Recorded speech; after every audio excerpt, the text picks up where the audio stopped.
des meilleurs joueurs que moi. Ils ont fait un milliard de choses plus que moi. Mais dans ma tête, je me dis toujours que je suis le meilleur. Quand vous êtes dans le dur, personne d'autre que vous-même va vous pousser. Et il faut que vous vous persuadiez que vous êtes capable de renverser des montagnes.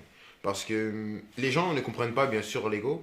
Mais quand tu es pas bien, il n'y a personne qui va venir chez toi te dire si tu es capable de faire ça. Et il n'y a que toi et ton mindset.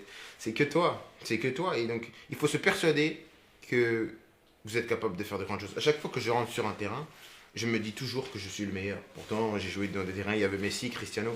C'est des meilleurs joueurs que moi. Ils ont fait un milliard de choses plus que moi. Mais dans ma tête, je me dis toujours que je suis le meilleur. Parce que comme ça, tu te donnes pas de limite et tu essayes de donner le meilleur de toi-même. Donc c'est... Après, bien sûr que parfois les gens comprennent pas parce que... Peut-être aussi, je pense qu'il y a pas, il y a cette barrière qui est créée par rapport à ce sujet-là où on n'explique pas vraiment ce que c'est l'ego.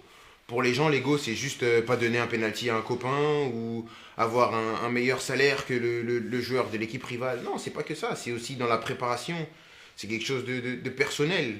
Voilà, se surpasser, c'est bien au-delà que seulement ce truc superficiel de dire oui, l'ego, moi je.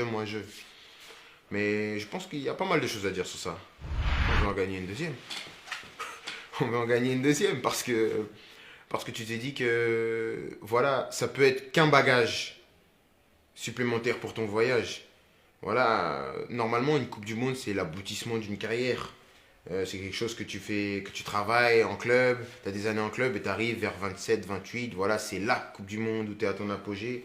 Moi j'ai eu la chance de tout de suite me mettre dans le bain et de la gagner à 19 ans. Je pense que ça va me servir quand il y aura d'autres épreuves et bien sûr que l'ambition c'est de gagner une deuxième parce qu'on a un pays où on a un vivier incroyable et ce serait, je pense, se limiter que de se dire que voilà, on en a gagné une, on peut attendre 20 ans pour gagner la deuxième. Moi, c'était pas l'objectif d'une vie. C'était une étape monumentale.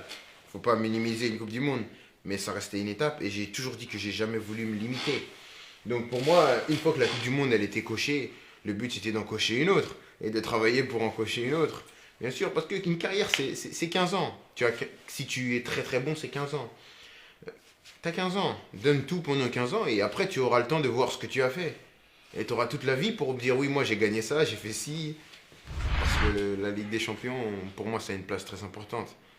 Voilà, et que la Coupe du Monde, comme j'ai dit, le fait aussi que je la gagne tôt, quelque chose que tu réalises pas forcément. Peut-être que si j'ai la chance d'en gagner une à 30 ans, elle sera beaucoup plus en émotion symbolique que celle que j'ai gagnée. Pour moi, c'était ma première. Ma première, tu gagnes, bouffe. Ok, on y va, bah, c'est gagné, ok, on peut rentrer. Voilà, c'est pas quelque chose, j'ai pas souffert vraiment pour la gagner. Je suis venu, je l'ai gagnée tout de suite. Et autant la Ligue des Champions, c'est autre chose, parce que j'ai connu des étapes où on a perdu, on a souffert. C'est autre chose. Si je la gagne, je pense qu'il y aura de l'émotion. Même si la Coupe du Monde, c'est le Graal absolu. Mais la Ligue des Champions, pour moi, en club, c'est ce qui se fait de mieux.